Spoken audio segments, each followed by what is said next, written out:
ক্যালকাটা ইউনিভার্সিটির সেকেন্ড সেমিস্টারে আমার প্রিয় ছাত্রছাত্রীরা, তোমাদের জন্য কিন্তু এই ভিডিওটি খুবই গুরুত্বপূর্ণ, কারণ তোমাদের ইএনভিএস পেপার অর্থাৎ সিভ্যাক পেপারের একটি গুরুত্বপূর্ণ টপিক হলো এনভায়রনমেন্টাল মুভমেন্টস ইন ইন্ডিয়া।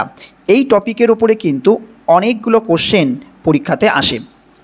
তোমাদের সিলেবাসে বেশ কয়েকটি আন্দোলন উল্লেখ করা থাকলেও এখানে আরও কিছু আন্দোলন আমি অ্যাড করেছি, কারণ তোমাদের সাথে সাথে অন্যান্য পরীক্ষায় কিন্তু এই টপিক থেকে কোশ্চেন আসে। সুতরাং সবার জন্য কিন্তু এই ভিডিওটি খুবই গুরুত্বপূর্ণ। ভিডিও শুরুর আগে যারা এখনও পর্যন্ত আমার এই চ্যানেলটি সাবস্ক্রাইব করোনি, অবশ্যই কিন্তু চ্যানেলটা সাবস্ক্রাইব করে অল নোটিফিকেশানটি অন করে রাখবে, কারণ এই টপিকের ওপরে কিন্তু কতগুলো ইম্পর্টেন্ট এমসিকিউ কোশ্চেন অ্যান্সার নিয়ে কিন্তু আমি আলোচনা করব। এবং এই ভিডিওটিতে কিন্তু আমি প্রত্যেকটি মুভমেন্ট বা প্রত্যেকটি আন্দোলনের কোন সময় হয়েছিল, কোথায় হয়েছিল, আন্দোলনের কারণটা কী, আন্দোলনের কে কে নেতৃত্ব দিয়েছিল, আন্দোলনের গুরুত্ব কী, প্রত্যেকটা বিষয় কিন্তু আমি A to Z আলোচনা করব। সুতরাং ভিডিওটি কিন্তু খুব মনোযোগ সহকারে শেষ পর্যন্ত দেখতে থাকবে। তো শুরু করা যাক। The main environmental movements in India are as under. ভারতের সবথেকে গুরুত্বপূর্ণ পরিবেশগত আন্দোলনগুলির মধ্যে রয়েছে first Bishnoi movement, next Chipko movement, Appiko movement, silent valley movement, Narmada Bachao Andolan, Tehri dam conflict. এই প্রত্যেকটি মুভমেন্ট বা আন্দোলন নিয়ে কিন্তু আমি ইন্ডিভিজুয়ালি আলোচনা করে দেবো এই ভিডিওটিতে। অ্যাট ফার্স্ট যে আন্দোলনটি নিয়ে আমি আলোচনা করব সেটা হচ্ছে বিষ্ণই মুভমেন্ট। কত সালে হয়েছিল বিষ্ণই মুভমেন্ট? 1730 অর্থাৎ 1730। কোন প্লেসে হয়েছিল, কোন জায়গায়?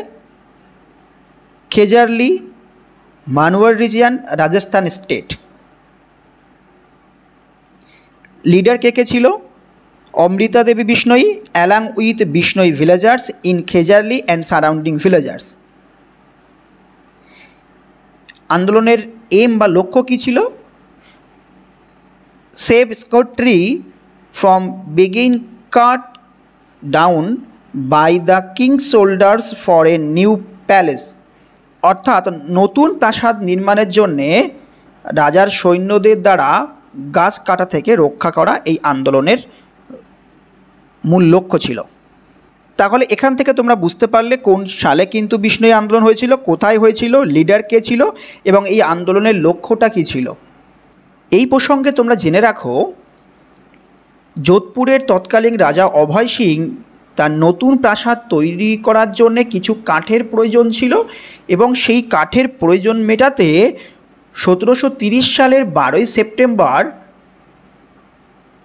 খেজারলি গ্রামের কাছে বনাঞ্চল থেকে খেজরি অর্থাৎ বাবলা গাছ সংগ্রহের জন্য সৈন্যদেরকে পাঠায়। সৈন্যরা যথারীতি গাছ কাটতে গেলে অমৃতা দেবী বিষ্ণই গাছকে জড়িয়ে ধরে থাকে এবং গাছ না কাটার জন্য অনুরোধ করে। সেই সঙ্গে সঙ্গে অমৃতা দেবীর 3 মেয়ে আশু, রত্নী, ভাগু মায়ের পাশে এসে দাঁড়ায় এবং সবাই কিন্তু গাছগুলোকে জড়িয়ে থাকে। এর পরবর্তীতে গ্রামবাসী সবাই কিন্তু আস্তে আস্তে এই আন্দোলনে যোগ দেয়। তা সত্ত্বেও সৈন্যরা কিন্তু তাদের ওপর দিয়ে কুড়াল চালিয়ে তাদেরকে হত্যা করে। এই খবর যখন অভয় সিংয়ের কানে পৌঁছায় তখন গাছ কাটাটা কিন্তু বন্ধ করে দেয় এবং তিনি ক্ষমা চেয়ে নেন। এই ছিল হচ্ছে বিষ্ণই আন্দোলনের ঘটনা। এর ফলাফল কী ছিল? এই আন্দোলনে প্রায় 363 জন মারা যায় এবং ধরা হয় গাছকে জড়িয়ে ধরার এই যে আন্দোলন, এই আন্দোলনের কর্মসূচি থেকেই অনুপ্রাণিত হয়ে চিপকো, এপিকো ইত্যাদি আন্দোলন কিন্তু পরবর্তীতে শুরু হয়েছিল। তাহলে বিষ্ণই আন্দোলনটা কি সবার কাছে ক্লিয়ার হয়ে গেল। নেক্সট আমরা যাব চিপকো আন্দোলন।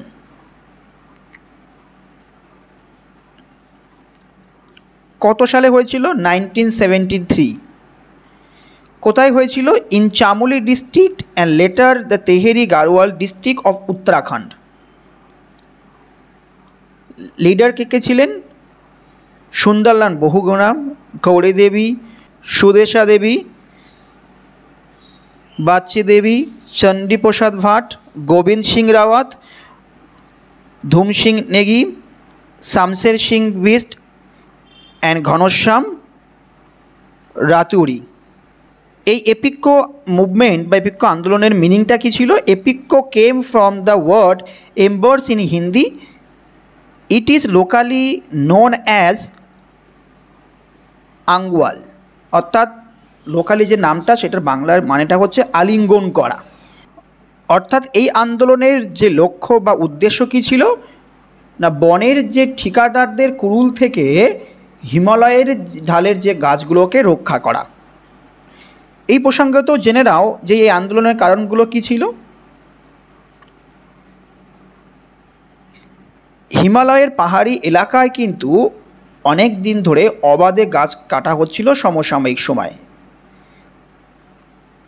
এই নিয়ে কিন্তু স্থানীয়রা জ্বালানি কাঠের অনেক সমস্যার সম্মুখীন হতে হচ্ছিল।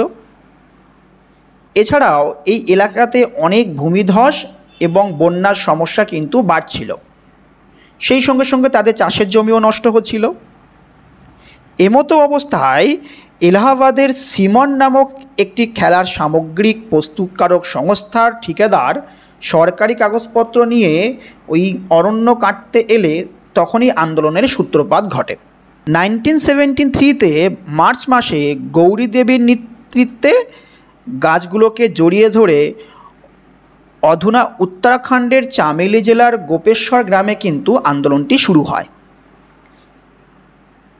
এবং এই 1973 সালের 24শে এপ্রিল গাড়োয়াল জেলার মণ্ডল এবং রেনি গ্রামে সুন্দরলাল বহুগুলার নেতৃত্বে আন্দোলন সংগঠিত হয় এবং পরে সেটি তেহেরিতেও বহুগুণার নেতৃত্বে এই আন্দোলন সম্প্রসারিত হয়। এছাড়াও 1974-এ মার্চ মাসেই চণ্ডীপ্রসাদ ভাটের নেতৃত্বে দাসেলি গ্রামের স্বরাজ মণ্ডল নামক একটি সমবায়ী সংস্থা আন্দোলনে যোগ দিলে কিন্তু এই চিপকো আন্দোলন অনেক বেশি পরিমাণে রূপ নেয় বা ভয়ঙ্কর রূপ নেয়। তাহলে বোঝা গেল কেন এই আন্দোলনটা শুরু হয়েছিল। ফলাফল হিসাবে কি বলা যায় যে এই আন্দোলনের যৌক্তিকতা বুঝতে পেরে সরকার কিন্তু ওই এলাকায় গাছ কাটাটা বন্ধ করে দেয়। সেই সঙ্গে সঙ্গে সরকার বিভিন্ন অরণ্য সংরক্ষণ নীতি প্রণয়ন করেন। উত্তরাখণ্ডের চিপকো আন্দোলনের অনুকরণে ভারতের বিভিন্ন এলাকায় কিন্তু গাছ কাটার বিরুদ্ধে এই ধরনের অহিংস আন্দোলনের কিন্তু সূচনা হয়। তার মধ্যে একটি হলো এপিক্কো আন্দোলন।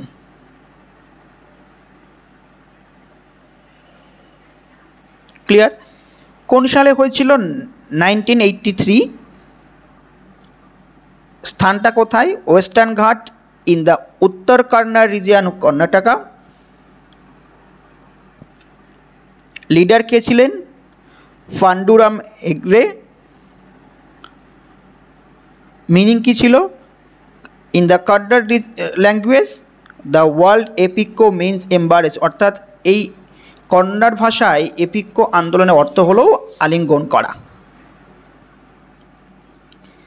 নোমেকালচার নামকরণটা কীভাবে হয়? Like the Chipko movement, local people hug tree to stop the movement cutting of tree, therefore this movement was name Appiko movement.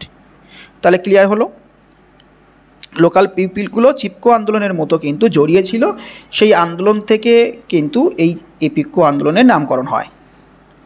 এই আন্দোলনের লক্ষ্য কী ছিল?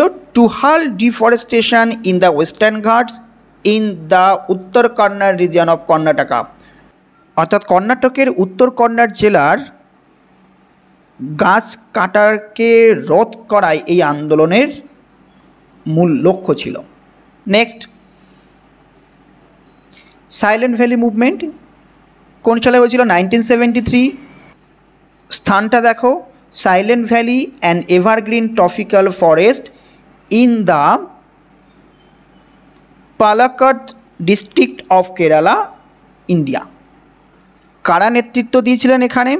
দ্য কেরালা স্বাস্থ্য সাহিত্য পরিষদ, an NGO, and the poet activist Sugato Kumari play an important role in the Silent Valley protests.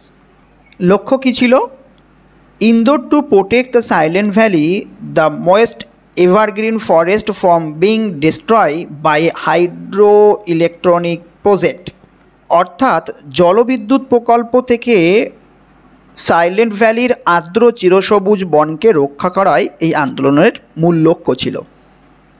The valley was declare as silent valley national park in 1985। এটাও কিন্তু পরীক্ষায় আসে। অর্থাৎ সাইলেন্ট ভ্যালি ন্যাশনাল পার্ক এটা declare হয়েছিল কোন সালে? 1985-এ। এই প্রসঙ্গত একটু জেনে রাখো, এই সাইলেন্ট ভ্যালিতে কিন্তু প্রায় 1000-এর ওপর বেশি বিরল প্রজাতির গাছপালা এবং আরও অনেক জীবজন্তু কিন্তু এখানে থাকে। এদের মধ্যে উল্লেখযোগ্য হলো মেসো বিড়াল বা সিংহের ন্যায় লেজ বিশিষ্ট বানর। পরীক্ষাতে কিন্তু এই ধরনের কোশ্চেন আসতে পারে, সাইলেন্ট ভ্যালিতে কোন ধরনের জীবজন্তু থাকে। কতগুলো অপশান দিল, তার মধ্যে কিন্তু মেছো বিড়াল এবং সিংহের ন্যায় লেজ বিশিষ্ট বানর উল্লেখযোগ্য। তো এই সাইলেন্ট ভ্যালি মুভমেন্টটা ক্লিয়ার হলো। নেক্সট দেখো, নর্মদা বাঁচাও আন্দোলন কত সালে হয়েছিল? না 1985। কোন প্লেসে হয়েছিল? Narmada river which flow through the states of Gujarat, Madhya Pradesh and Maharashtra. Leader কে কে ছিলেন? Medha Patkar, Baba Amte, Adivasis, farmer, environmentalist and human rights activities. অনেকেই কিন্তু এই আন্দোলনের নেতৃত্ব দিয়েছিলেন। সেই সঙ্গে সঙ্গে লেখিকা অরুন্ধতী রায়ও কিন্তু একজন উল্লেখযোগ্য ছিলেন। এম কী ছিল? The social movement against a number of large dam being build across the Narmada river. Narmada রিভারের ওপরে কিন্তু যে বড় বড় বাঁধগুলোকে দেওয়া হচ্ছিল তার বিরুদ্ধে কিন্তু এই আন্দোলন করা হয়েছিল। এই আন্দোলনের প্রেক্ষাপটটা কী ছিল? না, মধ্যপ্রদেশ এবং গুজরাট সরকার যৌথ উদ্যোগে কিন্তু খরা প্রতিরোধ বা কৃষি জমিতে জলসেচ ইত্যাদির জন্যে কিন্তু জলবিদ্যুৎ উৎপাদন এবং অর্থনৈতিক উন্নয়নের জন্য কিন্তু অনেকগুলো প্রকল্পর বা কর্মসূচি করেছিলেন। এবং 1985 থেকে কিন্তু প্রকল্পের কাজ শুরু হয় এবং এই প্রকল্পের আওতায় প্রায় 30টির কাছাকাছি বড় বড় বাঁধ এবং 135টির কাছাকাছি মাঝারি এবং 3000টির মতো কিন্তু ছোট বাঁধ এই নর্মদা রিভার বা তার উপনদীর ওপরে পরিকল্পনা করা হয়েছিল নির্মাণ করা হবে।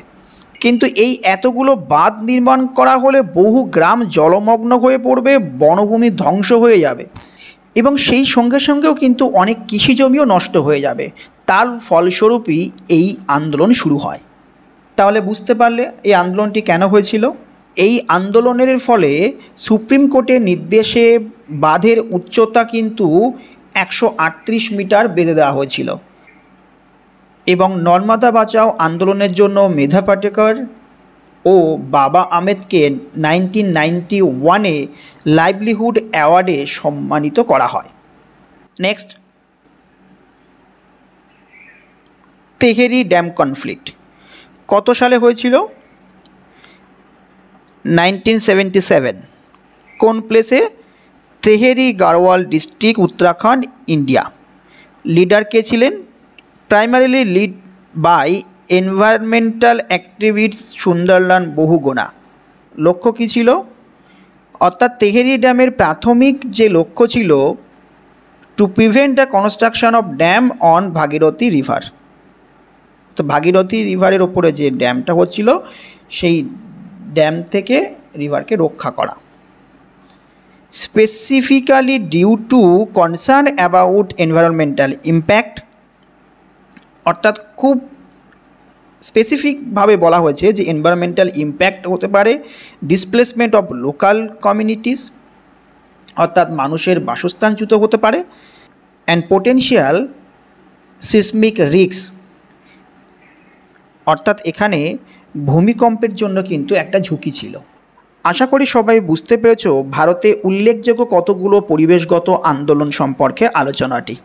সুতরাং যারা এখনও পর্যন্ত আমার এই চ্যানেলটি সাবস্ক্রাইব করোনি অবশ্যই কিন্তু চ্যানেলটা সাবস্ক্রাইব করে অল নোটিফিকেশানটি অন করে রাখো, কারণ এরই পরবর্তীতে কিন্তু আমি এই টপিকের ওপরে কতগুলো মাল্টিপল চয়েস কোশ্চেন যেগুলো পরীক্ষায় আসে সেই ধরনের কোশ্চেন নিয়ে কিন্তু আমি আলোচনা করব।